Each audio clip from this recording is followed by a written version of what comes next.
오늘 함께 나누실 하나님 말씀은 누가복음 17장 5절부터 10절까지 말씀입니다. 신약성경 124면 누가복음 17장 5절부터 10절까지 말씀입니다. 5절부터 10절까지 말씀을 저와 여러분들이 한 절씩 교독하겠습니다. 사도들이 주께 여짜오되 우리에게 믿음을 더하소서 하니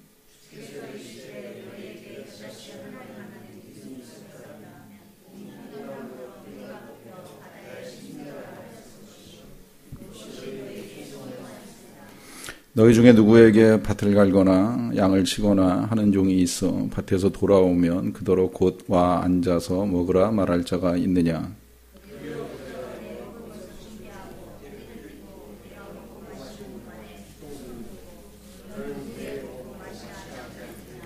명한 대로 하였다고 종에게 감사하겠느냐?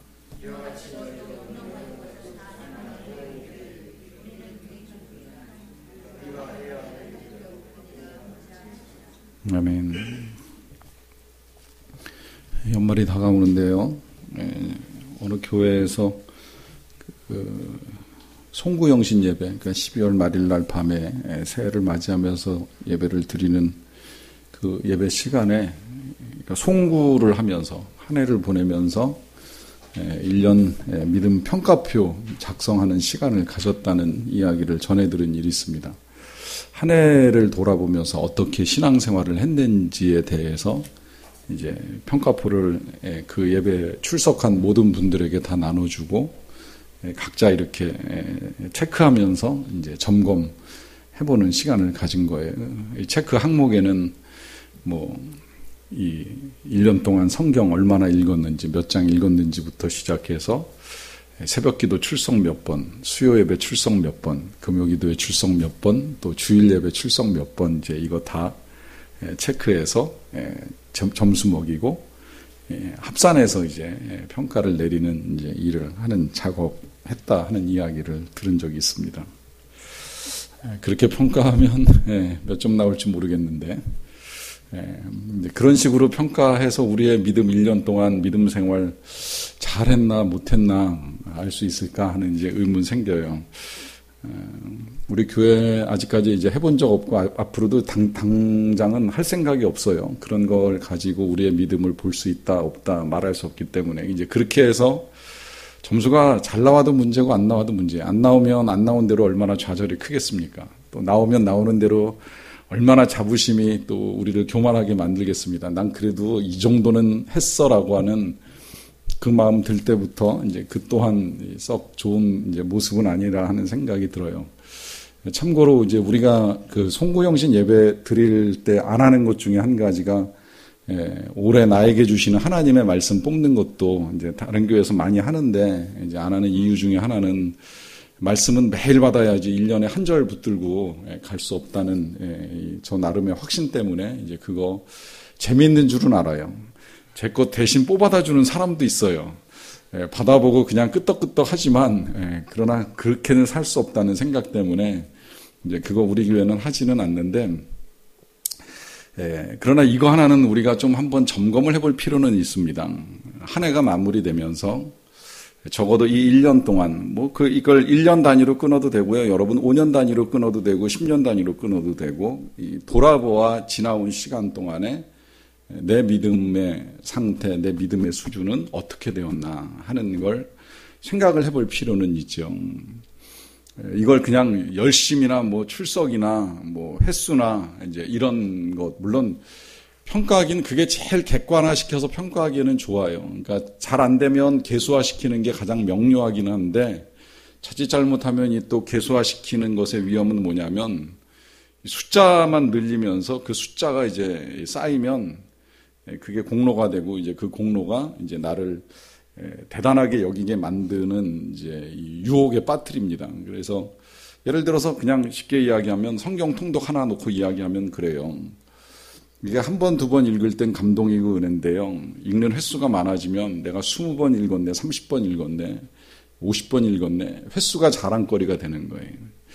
중요한 건 읽은 횟수만큼 사람이 변해야 되고 믿음이 깊어져야 되고 사랑도 많아져야 되는데 이제 이런 변화는 안 일어나는 상태에서 횟수만 늘려나가는. 그렇다고 나는 어차피 안 변하니까 안 읽어 이거 아니죠. 읽어가면서 변화를 꿈꾸면서 이제 읽어 나가야 되는 작업이 필요한데 이런 것들에 대해서 이제 이 점검이 필요하다는 거예요. 그런 면에서 보면 이 믿음이라고 하는 것을 우리가 이제 잘 이해할 필요가 있습니다. 우리가 정말 한 해 동안을 돌아보아서 우리가 갖고 있는 이 믿음, 우리가 하나님을 믿는 믿음을 가지고 영원히 살기로 소망을 가지고 지금 이 믿음의 길에 우리가 다 서 있는데 이 길을 잘 가고 있느냐, 잘못 가고 있느냐, 괜히 잘 가고 있다가 착각했다가 넓은 길, 남들 다 가는 길 쫓아가다가 나중에 보니까 이게 좁은 길이 아니었네, 이 길이 잘못되었네라고 하면 큰일 나기 때문에 이게 이제 잘 가고 있느냐라고 하는 점검이 필요한데 이 점검을 무엇으로 할 것이냐라고 하는 이제 질문을 할 필요가 있다고 말씀을 드리는 거예요. 내 믿음은 작년보다 5년 전보다 10년 전보다 더 성장했나? 더 좋아졌나?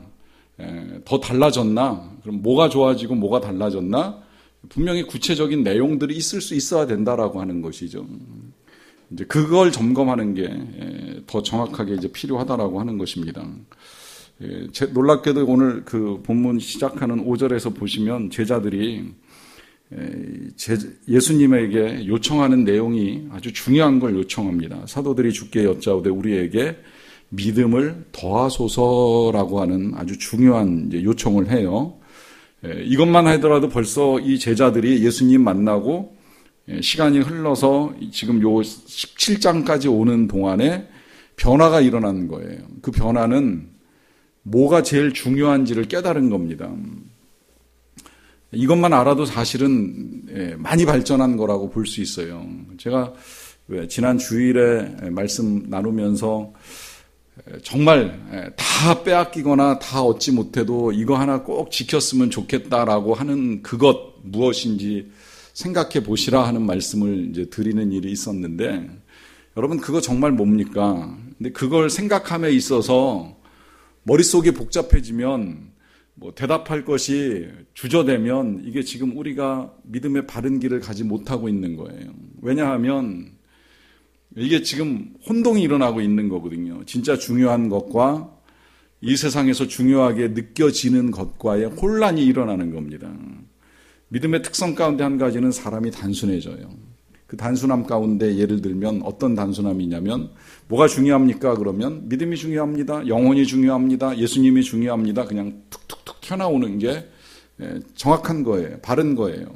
그런데 여기에 믿음도 있긴 있어야 되겠는데 예수님이 소중한 줄도 알지만 또 우리의 영혼이 구원을 받아야 되는 것이 마땅하다고 생각은 하지만 그러면서 이 뒤에 이어지는 복잡한 이야기와 변명은 우리가 정리되지 아니한 신앙을 가지고 이제 살아가고 있다라고 하는 겁니다.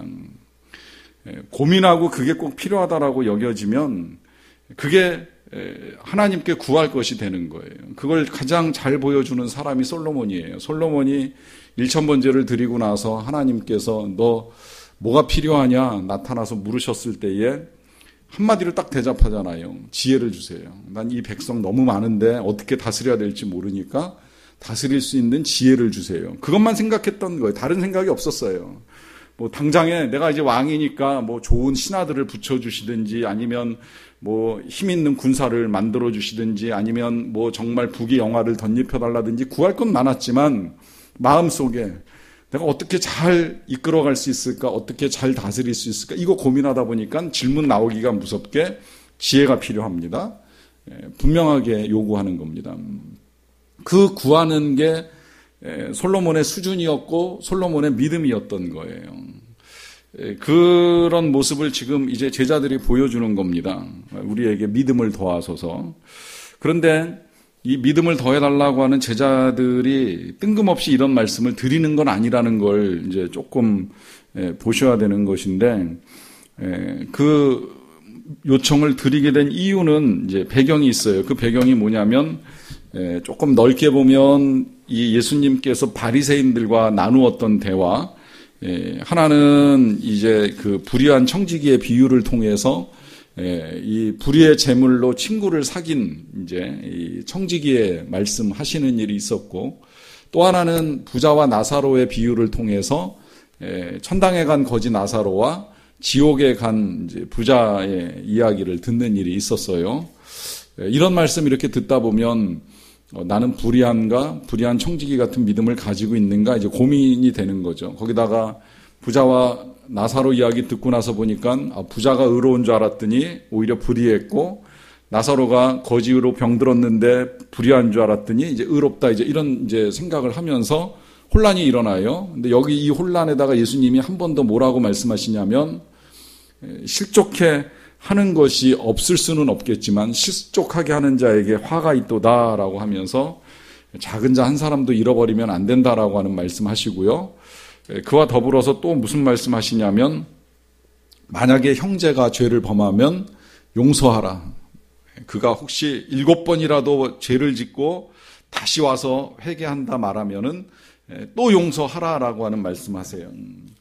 어떻게 보면 이제 이게 그들로 하여금 믿음을 구한 문제일 거라고 생각이 되는데요. 자, 용서하라라고 하는 말씀을 하시는 겁니다. 몇 번이라도 용서하라는 말씀을 하시는 거예요. 근데 여러분 경험해 보셔서 알지만 솔직히 이거 어렵잖아요. 아직도 용서 안 되는 사람이 있잖아요. 뭐 겉으로는 표시 안 내고 살아가지만 만나면 마주치기 싫고 말하기 싫은 사람 남아 있잖아요. 끝까지 내 마음의 응어리를 남겨놓고 아직도 살아있는 그 사람 쳐다보기 싫을 때 있잖아요. 이 문제 어떻게 해결하느냐? 이게 믿음으로 해결하지 않으면 안 된다는 거예요. 그러니까 우리가 사실은 믿음이 좋아졌냐 나빠졌냐는 얼마나 용서할 수 있느냐 없느냐로도 결정나는 거예요. 믿음은 횟수가 아니라 몇 번을 했느냐가 중요한 것이 아니라 얼마나 용서할 수 있느냐 없느냐로 결정이 나는 겁니다. 왜냐하면 우리가 용서받았으니까요.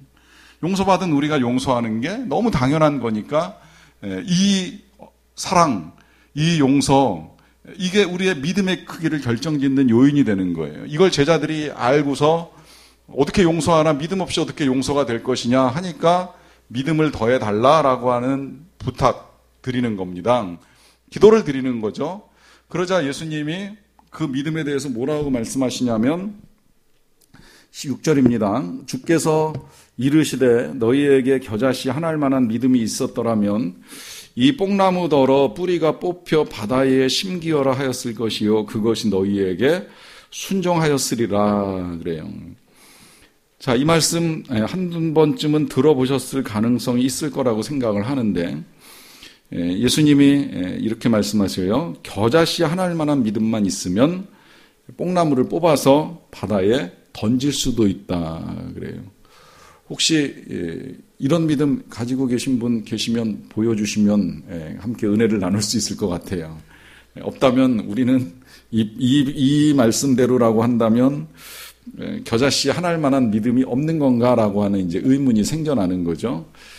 미안합니다. 저도 그 능력을 여러분들에게 보여드리지 못해서 제가 아까 낮에 아침에 해봤는데 잎사귀 뭐 이거 나무 전체를 제가 뽑아서 바다에 던지는 건 둘째치고 여기서 땅에 떨어져라 해도 한 장도 제 말을 듣는 잎사귀가 없어요. 안 됩니다. 잘. 그러면 겨자씨 한 알만한 믿음이 이제 없는가라고 하는 이제 이런 회의에 빠져요. 자, 왜 예수님이 이렇게 말씀하셨을까? 이제 이게 어떤 면에서는 되게 어려운 문제. 우리는 이런 믿음이 없는 사람들인가? 이제 이런 고민이 되는 거잖아요. 도대체 이걸 뿌리째 뽑아가지고 집어 던질 수 있다고 예수님은 말씀하시는데 우리는 잎사귀 하나도 뗄 수 없으면 도대체 겨자씨만한 믿음, 그것도 없는 것인가? 참고로 이 겨자씨는 당시 사람들이 이해할 때는 가장 작은 거였어요. 그 겨자씨가 자라는 나무의 비유를 통해서도 한번 말씀드렸습니다만은 이 고대 사회에서는 겨자씨 머리카락 이게 이제 제일 작은 단위예요. 지금은 우리가 뭐 이제 더 깊이 들어가서 세포에 유전자에 또 뭐 그 유전자에 이제 그 뭐 속에 들어있는 뭐 배열까지 해가지고 여러 가지를 이제 파고 들어가지만 당시에는 겨자씨 머리카락 제일 작았고 사실 먼지도 있고 티끌도 있는데 모래도 있는데 여기 이제 이게 중요합니다. 겨자씨라고 말씀하시는 이유, 그런 믿음만 있어도 된다라고 하는 건 이 겨자씨가 모래나 티끌하고 다른 건 뭐냐면 생명이 있다라고 하는 거죠. 생명이 있다라고 하는 것은 성장한다는 걸 의미합니다. 그러니까 이렇게 생각하실 수 있는 거예요. 지금 믿음이 우리에게 얼마나인지는 다 몰라요. 그러나 이 믿음이 분명히 생명이 있기 때문에 성장하는 것이고 그 성장의 결과로 이제 용서와 사랑과 그리고 이제 하나님을 신뢰하는 마음, 하나님을 끝까지 믿고 따라가는 마음, 그 따라가는 과정 중에 어떤 일이 있어도 주님만 바라보는 그 믿음으로 분명히 드러나게 된다는 거예요. 그런 면에서 예수님이 이걸 모래알 만한 혹은 티끌 만한 믿음만 있어도라고 말씀하지 않고 겨자씨라고 말씀하신 데에는 이제 이런 의미를 담고 있습니다. 그리고 이 겨자씨만한 믿음이 작지만 또 한 가지는 뭐냐면 이제 여기 지금 요 비유 말씀을 통해서는 하나 더 가르쳐 주시는 건데 그건 뭐냐면 능력 있는 거예요. 그 능력이 어떤 능력이냐면 나무를 뿌리째 뽑아가지고 옮기는 능력이에요. 근데 참고로 이 뽕나무도 그냥 쉽게 뽑히는 나무 아니에요. 우리 이런 화초 이렇게 보면 저도 뒤늦게 알게 된 사실 중에 하나가 이건 잘 모르겠는데 왜 난초 같은 거 이렇게 양난 심은 거 어떤 때 보면 이렇게 다 말라가지고 이렇게 버리려고 보면 속에 스티로폴 있고 이렇게 뿌리 별로 안 들어있는 거 보시는 일 있죠. 그냥 금방 쑥 뽑히잖아요. 근데 뽕나무는 이 고대 유대 땅이 지금도 그렇지만 이게 모래 땅이고 사막 땅이기 때문에 뿌리가 얕을 것 같고 깊게 빠질 것 같은데 뽕나무는 그 가운데서 가장 견고하게 뿌리를 내리는 나무입니다. 그러니까 이 말은 쉽게 뽑히지 않는 나무라는 거예요. 그 쉽게 뽑히지 않을 것 같은 나무를 뽑아서 바다에 던질 수 있는 능력, 이게 믿음이라고 지금 말씀하시는 거예요.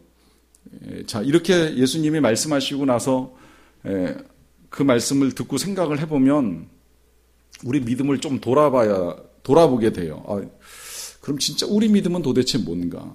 그 뽑히기 힘든 나무를 뽑아가지고 바다에 던지는 믿음이 겨자씨만한 믿음이라고 하면 우리는 정말 믿음이 있나 없나, 겨자씨만한 믿음이 되는 건가 안 되는 건가라고 하는 이제 고민을 하게 되는 거죠. 그 고민은 이제 다 보고 나서 뒤에 가서 조금 더 풀어보는 걸로 하고요. 일단 이제 그 가운데에 예수님이 이제 비유를 하시는 거예요. 그러니까 정확하게 비유는 여기 7절부터 이제 시작이 되는데, 참고로 이제 오해의 소지를 이제 우리가 덜기 위해서 미리 말씀을 드리는 건 언제나 그러하듯이 비유는 실제 사건은 아닙니다. 다만 그 당시의 문화나 배경, 분위기를 가지고 누구나 이해하기 쉽게 전달하시는 예수님의 진리가 비유 속에 담겨 있는 거예요. 그러니까 그 당시 문화를 배경으로 해요. 그래서 우리가 왜 씨 뿌리는 비유 배울 때 우리는 땅 파서 물 대고 그 다음에 이제 모내기 하는 게 가장 기본적인 농사인데 이스라엘은 그냥 밭 갈아버리고 정말 씨를 뿌리듯이 뿌려버려요. 그러다 보니까 이게 좋은 땅에 뿌려지기도 하고 길가에 뿌려지기도 하고 바위 틈으로 날아가기도 하고 이제 이러는데, 이런 방식이 다른 것 중에 하나가 뭐냐면 노예제도예요. 이 노예제도. 당시에는 웬만한 집에는 이제 다 노예와 함께 살아가는 일들이 있다 보니까 주인과 노예의 관계를 이해하는 것이 크게 어렵지 않습니다. 그래서 그 노예제도 속에 살아가는 문화를 가지고 와서 말씀하시는데 다 이해하기 쉽게 전달해 주시는 건데, 이것이 노예제도를 말씀하시는 건 아니라는 거예요. 노예제도가 옳다, 그르다, 그것이 좋은 것이다, 나쁜 것이다, 그것을 유지해야 된다, 폐기해야 된다라고 말씀하시는 노예제도에 관한 이야기가 아니라 그 당시에 누구나 이해할 수 있는 문화를 가지고 와서 지금 예수님이 전하고자 하시는 일을 하시는 것인데, 그것이 바로 이제 한 종에 관한 이야기입니다. 근데 이 종에 관한 이야기를 우리가 이해할 때에 일단 이제 이런 이해를 가지고 보시면 좋을 것 같아요. 그것은 하나님이, 예수님도 마찬가지고요, 우리에게 자녀를 삼아주시고 친구라고 불러주시는 일이 있었어요. 이건 사실 굉장히 감사한 일이죠. 우리가 하나님의 자녀가 된다, 또 예수님이 우리의 친구가 되신다라고 하는 건 굉장히 감사한 일이지만, 한편으로는 하나님이 우리를 그렇게 인정해 주셨다고 하더라도 우리가 그러면 뭐 하나님을 아버지라고 부를 수 있겠지만 예수님을 친구라고 하는 데 있어서는 굉장히 어려운 일이라는 거예요. 왜 그렇잖아요. 할아버지가 손자에게 넌 진짜 나의 좋은 친구야 이렇게 말할 수 있지만 손자가 할아버지한테 그럼 할아버지 이제부터 친구야 맘먹어 이제 이러면서 지나치게 무례하면 이제 이게 다른 사람들로 하여금 이제 눈살을 찌푸리게 하고 받아들이기 힘든 일이 되는 것처럼 위에서 아래로 인정해 주는 것과 아래에서 위로 인정하는 것에는 엄연히 차이가 이제 난다는 거예요. 그러니까 이 예수님과 우리와의 관계에 있어서 주님이 우리를 친구 삼아 주시고 해주신 건 감사한 일이지만 정말 우리가 예수님의 그 은혜와 사랑을 알므로 인해서 드러낼 수 있는 우리의 반응은 우리가 종이라고 고백하는 것을 인정하게 된다는 거예요.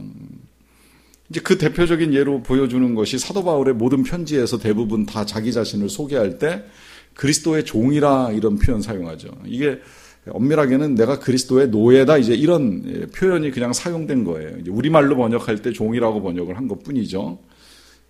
얼마 전에 다녀가셨던 김남준 목사님 책 보면 대부분의 서문에서 이 서문이 딱 끝나고 나면 항상 끝자락에 이제 언제 어디에서 쓰신 다음에 그리스도의 노예 김남준 이제 이러고 소개하시는 걸 이제 자주 볼 수가 있는데요.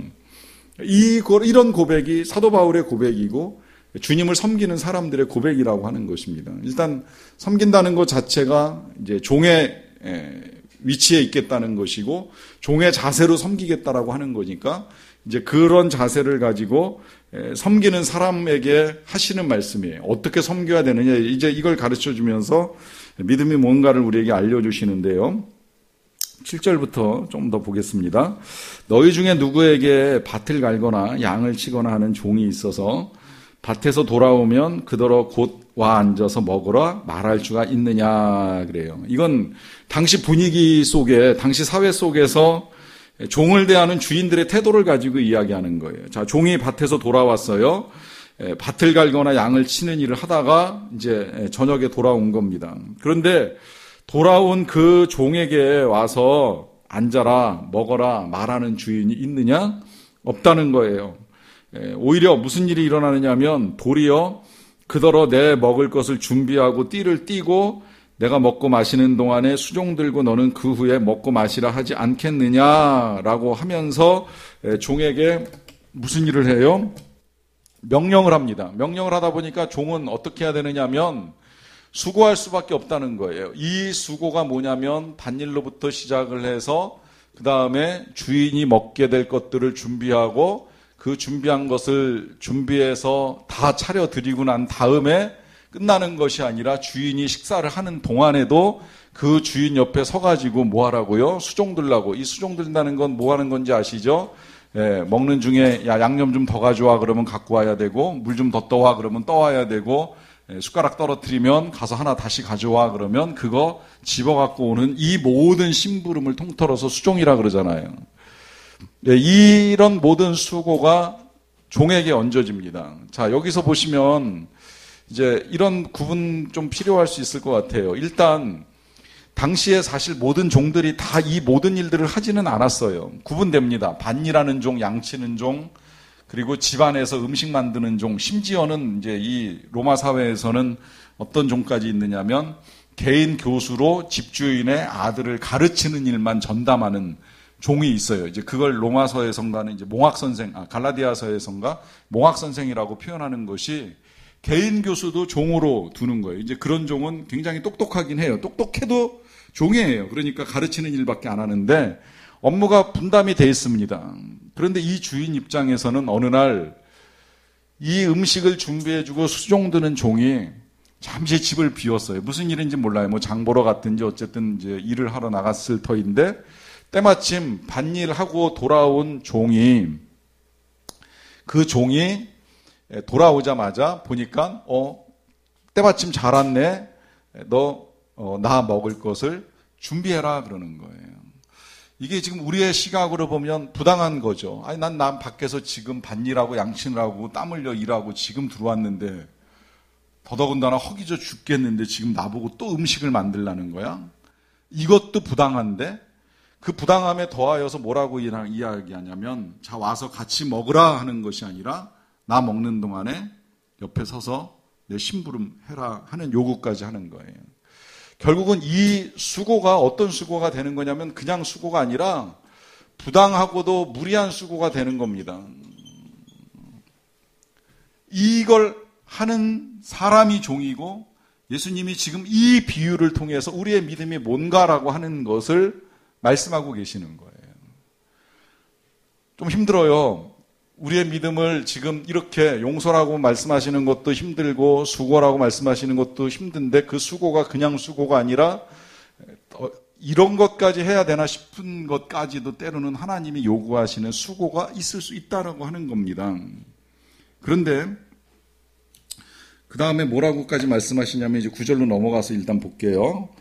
명한 대로 하였다고 종에게 감사하겠느냐 하는 질문하십니다. 이 질문들이 지금 다 반어법이니까 의미를 아시겠지만, 명한 대로 하였다고 종에게 감사하지 않는다는 거예요.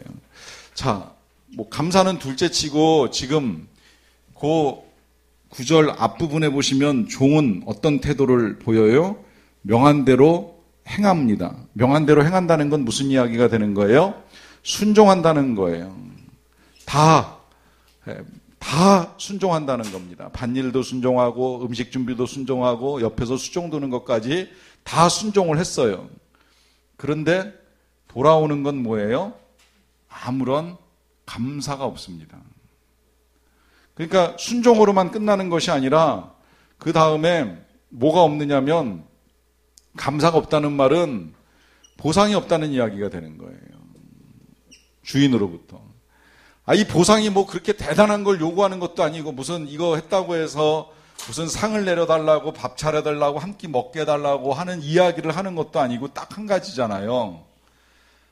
감사해, 수고했어, 이 한마디 해줘야 되는 건데, 이것조차도 하지 않는 보상 없음. 그러니까 이 보상 없다는 게 그냥 단순한 보상이 없는 게 아니라 전무한 보상입니다. 아무것도 인정도 칭찬도 상급도 없는 그런 보상 없음을 말하는 겁니다.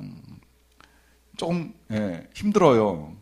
그런데 예수님의 말씀이 여기서만 그치는 것이 아니라 그 다음에 10절로 넘어가면 이렇게까지 또 말씀하세요. 이와 같이 너희도 명령받은 것을 다 행한 후에. 자, 이게 이제 지금 제가 여러분들에게 말씀드린 순종입니다. 명령받은 것을 다 행한 후에. 이게 순종이에요. 명령받은 것을 부분적으로 행한 후에가 아니라 다 행한 후에, 그러니까 철저하게 행한 후에, 하나도 남김없이 다 행한 후에, 하나도 빠짐없이 다 말씀하신 대로 행한 후에 말하기를 뭐라고 말을 해야 되느냐라고 하면은, 우리는 무익한 종이라 우리가 하여야 할 것을, 할 일을 한 것뿐입니다라고 말하라고 하는 말씀을 하십니다. 그러니까 마지막으로 지금 예수님이 당부하시는 건 뭐예요? 무익한 종이라 스스로를 인정하라고 하는 말씀을 하고 계시는 거예요. 나는 무익한 종이라 내가 한 건 할 일을 한 것뿐입니다 하는 이런 말을 해야 된다라고 하는 말씀을 하십니다. 뭐 어떻게 보면 이 무익한 종이라는 이 표현이 우리 정서상 그렇게 아주 힘든 건 아니라는 생각이 들기는 해요. 왜냐하면 우리 민족 정서에는 그런 거 있잖아요. 어느 집 잔치에 초대받아가지고 이렇게 가면 굉장히 잘 차려놨는데 그런 말씀 하는 일 있잖아요. 차린 거 하나도 없어요. 차린 거 없지만 맛있게 드세요. 이렇게 말하잖아요. 외국인들은 이 말이 제일 이해하기 힘든 말 중에 하나였다 그러더라고요. 이렇게 많이 차려놓고 차린 게 없다니. 그러면 진짜 차리면 얼마나 더 차리겠다는 거야? 라는 생각이 들 만큼 너무 잘 차렸는데 차린 거 없으니 많이 드세요. 그래요. 요새 농담으로 또 그러잖아요. 그러니까 먹은 거 없으니 배는 부릅니다. 이제 이런 얘기까지 하는데 이게 굉장히 겸손한 표현이고 귀한 표현이거든요. 난 수고했지만, 난 이 음식 차리느라고 정말 몇 날 며칠 밤새워 고생했지만, 그러나 차린 게 없습니다라고 말하는 건 지극히 겸손하게 이제 자신의 수고를 가리고 상을 내놓는 태도라고 볼 수 있죠. 자, 그렇게 보면 그 정서로는 이제 이런 표현을 말하는 것이 어렵지는 않은 일이라고 생각이 들어요. 그러니까 이렇게 이제 말할 수 있으면 좋습니다. 근데 문제는 뭐냐면 이렇게 말하는 게요. 늘 가능해야 되는데 쉽지 않을 때가 우리에게 온다는 거예요. 그리고 이런 말을 내가 할 때는 이제 할 수 있는 말이 될 수 있을지 모르겠지만 누군가 나를 향하여 이런 말을 하게 되면 이게 받아들이기 굉장히 힘든 표현입니다. 이게 예수님이시니까 이런 말씀을 하실 수 있는 거죠. 만약에 누군가 우리 각자를 향해서 당신은 무익한 종입니다 이러면 큰일 나는 거잖아요. 제가 오늘 점심을 우리 교인들하고 먹고 나서도 이제 그런 이야기 나눴는데 강의는 무익한 종이라고 했지만 여러분들은 다 교회 유익한 종들이십니다. 이제 이러는 이야기를 나눴는데 예수님은 이렇게 말하라고 말씀하실 수 있어도 제가 감히 이렇게 말할 수는 없는 거잖아요. 자, 그러면 왜 예수님이 이제 이런 표현을 우리에게 가르쳐 주셨을까? 이렇게 말하라고 했을까? 더더군다나 지금 자, 출발점은 믿음에서 시작이 된 거예요. 믿음을 더하여 달라라고 말씀을 하셨는데 그 믿음은 겨자씨 안 할 만한 믿음이고 그 믿음이 겨자씨 안 할 만하다고 하는 것을 설명하시려다 보니까 그것이 무익한 종이까지 이제 발전해서 예수님이 결론을 내려주셨습니다. 자, 왜 이렇게 예수님이 결론을 내리시는가 하는 것을 이제 다시 거슬러 올라가서 조금 더 살펴보겠습니다. 저는 본문을 보면서 이 겨자씨만한 믿음이 능력이 있어가지고 뽕나무를 뽑아서 바다에 이제 던지는 일을 할 수 있게 된다라고 했는데 솔직히 인정한 것처럼 그만한 믿음이 제 안에 없습니다. 그런데 예수님이 이 말씀을 하시고 나서 그 다음에 이어서 하시는 그 비유 전체의 핵심은 이 종이 순종하는 거예요. 순종. 이 순종이 뭐냐면 여러 가지 일에 순종을 하잖아요. 그게 부당하게 여겨지고 무리하게 여겨지는 그 많은 명령에 순종을 하는 것으로 이제 예수님이 믿음을 설명하셨습니다. 그러면 겨자씨만한 믿음이라고 하는 건 뭐냐면 순종하는 믿음을 말하는 거예요. 그러니까 이 겨자씨만한 믿음이라고 하는 건 어떤 능력을 가지고 뽑아내고 집어 던지고 그걸 심는 이 능력만이 믿음이 아니라 실은 이 순종, 부당하고 무리한 수고를 요구하는 순종, 그 수고를 요구하는 명령에 순종하는 믿음이 진짜 믿음이라는 거예요. 이걸 이해시키기 위해서 예수님이 하신 말씀이 뭐냐면 뽕나무가 순종하는 걸 보라는 거예요. 여러분 뽕나무 입장에서 한번 생각을 해보세요. 사람은 내가 여기에 뿌리를 내리고 있는데 이것을 옮기라고 하면 굉장히 어렵습니다. 아브라함의 믿음이 처음부터 대단하게 받아들여졌던 이유는 뭐냐면 본토 친척 아비집을 떠나서 내가 내게 지시하는 땅으로 가라고 했을 때 75년 동안 살았던 고향집, 아버지 집, 많은 친인척이 있는 이 집을 버리고 생전 가본 적도 없는 하란을 거쳐 가나안 땅까지 들어가는 이것이 쉽지 않은 일인데 이걸 했기 때문에 하나님이 이제 그의 의로 여겨주시고 그의 믿음을 이제 키워주기 시작을 하신 거예요. 그만큼 뿌리 내리고 있는 걸 바꾸는 건 쉽지 않다는 이야기예요. 그걸 뽕나무를 놓고 생각을 해보면 뽕나무는 땅속에 깊이 뿌리를 내리고 있는데 그게 뿌리가 뽑혀가지고 날아가는 것도 어렵거니와 바다에 던져지면 어떻게 돼요? 죽을 것 같습니다. 죽는 일이죠. 사실은 나무가 어떻게 바다에서 자랄 수 있습니까? 바다에 던져지는 그 순간 뽕나무의 일생은 끝납니다. 그런데 겨자씨만한 믿음이 있는 사람이 명령할 때의 뽕나무는 순종합니다. 뽑히고 던져지고 바다에 심겨집니다. 믿음은 이런 거라는 말씀을 하고 계시는 거예요. 지금 익숙한 것들로부터 벗어나서 하나님이 원하는 자리, 하나님이 원하시는 곳에 원하시는 삶을 살도록 하는 그 명령에 순종하는 것이 믿음이라는 거예요. 그렇게 살면 죽을 것 같고 그렇게 살면 안 될 것 같지만 그걸 이루어내는 것이 믿음이라는 거예요.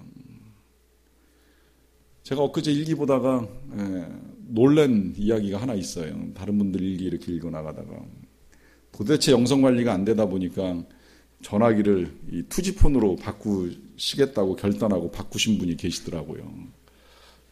솔직히 저도 그럴 자신이 없는데 이게 스마트폰을 오래 쓰다 보니까 이거에 익숙해져 가지고 투지폰으로 바꾸면 얼마나 불편한지를 아니까 그래야 된다는 생각을 해도 못 바꾸는데 그걸 과감하게 바꾸는 이 뽕나무 같은 믿음, 진짜 뽑혀가지고 던져져서 못 살 것 같은 바다에 심겨지는 그런 믿음, 그게 순종이고 그게 믿음이다 이렇게 말씀하시는 거예요. 그런데 그렇게 순종해서 정말 바다에 심겨지고 이제 거기서 어떻게든 죽든지 살든지 심으신 대로 내가 여기서 살아보겠다라고 하는 믿음을 가지고 사는 일을 할 수 있어요. 이제 그런 분들이 저는 대부분 선교사님들이라고 생각을 해요. 정말 편안한 우리 고국 땅 대한민국에서 얼마든지 안락하게 편하게 쉽게 살아갈 수 있는데 대부분 그분들이 이 땅에서 뽑혀가지고 던져진 자리는 정말 바다같이 죽을 것만 같은 땅이에요. 여러 선교지 다녀보면 어느 한 군데도 편한 데 없어요. 뭐 한두 군데 정말 이 정도면 그래도 좀 괜찮네라고 하는 데가 있긴 하지만 대부분은 다 어쨌든 우리보다 열악하고 힘든 곳에 던져져서 그분들이 거기에서 선교하며 살아갑니다. 그런데 놀라운 건 어쨌든 그렇게 심겨지고 그분들이 거기에서 순종하고 살아갈 때에 어떤 일이 일어나느냐면 정말 이제 이런 일이 일어나는 거예요. 이 겨자씨의 믿음으로 나타나는 이 능력이 나타나요. 어떤 능력이냐면 안 될 것 같은 일이 일어납니다. 그 일이 어떤 일이냐면 이 땅에 이 사람들 정말 예수 안 믿을 것 같고 회심 안 할 것 같고 변화 안 될 것 같은 사람들이 한 사람 한 사람 회심하고 변화되고 예수 믿고 달라지는 역사들을 경험하는 거예요. 여러분 이 믿음은 선교사님들에게만 필요한 믿음이 아니라 오늘 저와 여러분들에게 필요한 믿음이라고 하는 겁니다. 지금 여러분들이 직면하고 있는 삶 속에 어쩌면 정말 안 뽑힐 것 같은 뽕나무 같은 사람들을 부딪히는 일이 있어요. 저 사람 진짜 안 변할 것 같아. 내가 5년, 10년 애쓰고 노력했는데 하나도 달라지는 것이 없어라고 생각되는 뿌리 깊은 모습을 가진 사람들 있을 수 있어요. 그러나 그럴지라도 우리가 우리의 믿음을 포기하지 말아야 되는 건 그걸 뽑아서 움직이고 바꾸시는 분은 하나님이시기 때문에 우린 그저 믿음을 가지고 끝까지 그 변화를 기대하며 나가야 된다는 것입니다. 이것이 겨자씨만한 믿음을 말씀하시는 거예요. 그런데 이제 이런 믿음의 삶을 살다 보면 어떤 일이 일어나느냐면 그 일을 이루기 위해서 기도하는 일도 있고 그야말로 수고하는 일도 있고 수종드는 일도 있고 섬기는 일도 있고 이제 많은 일을 합니다. 자, 이 많은 일을 하다 보면 그 다음에 이제 또 하나의 시험이 우리에게 찾아 들어오는 것이 바로 내가 이만큼 한 것에 대해서 이제 우리 주인이 알아주셔야 된다라고 하는 생각을 하는 거예요.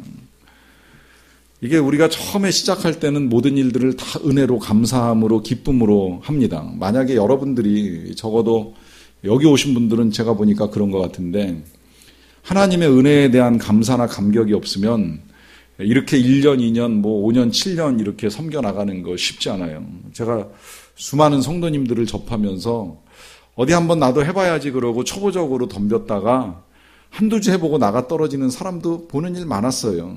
그러니까 이거 정말 하나님의 은혜의 감동과 감격이 아니면 해나가기 되게 힘든 일을 지금 하고 계시는 건데 이런 일도 어느 순간 시간이 쌓이다 보면 내가 이만큼 했는데라고 하는 생각이 들면서 우리 하나님을 빚쟁이로 만듭니다.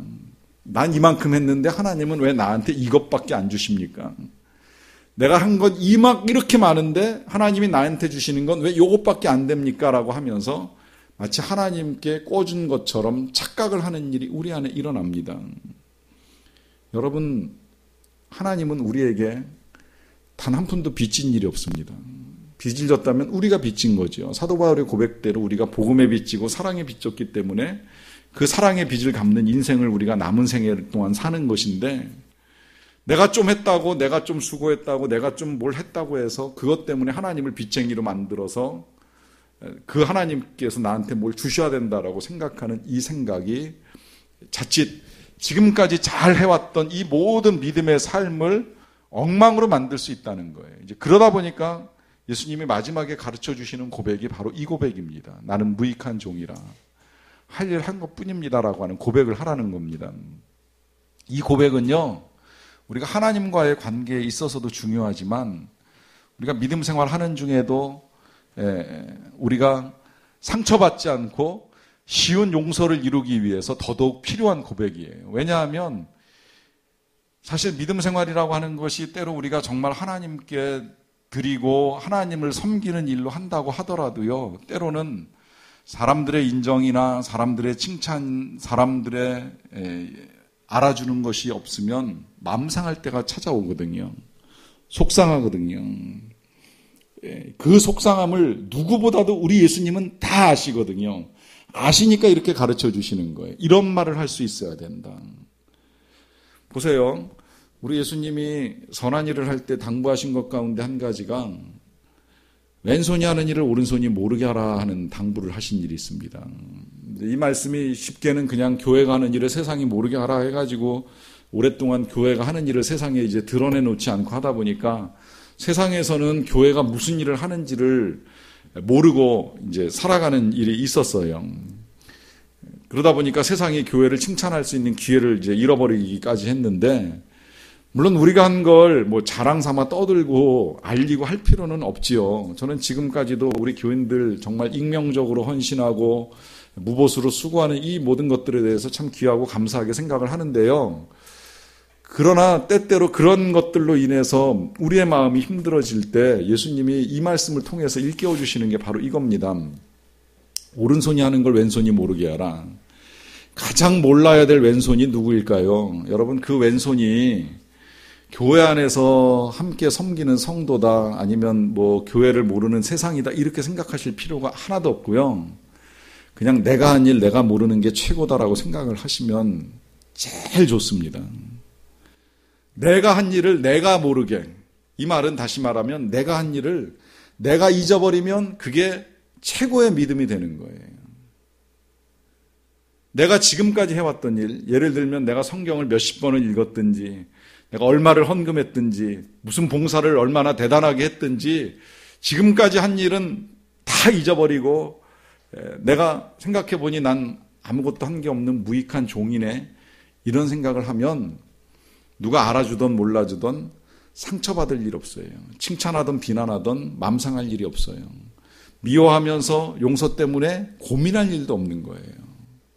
내가 잊어버리면 그만인 거예요. 난 한 것이 아무것도 없는 거예요. 할 일 한 것뿐이라는 생각밖에 없으면 그것이 우리의 믿음이 되고 그것이 우리로 하여금 건강한 그리스도인으로 살아가게 하는 능력이 됩니다. 오늘 주님이 이 능력 가지고 살라 하시면서 이 비유를 우리에게 주십니다. 이 믿음으로 사는 저와 여러분들이 되시기를 간절히 축원합니다.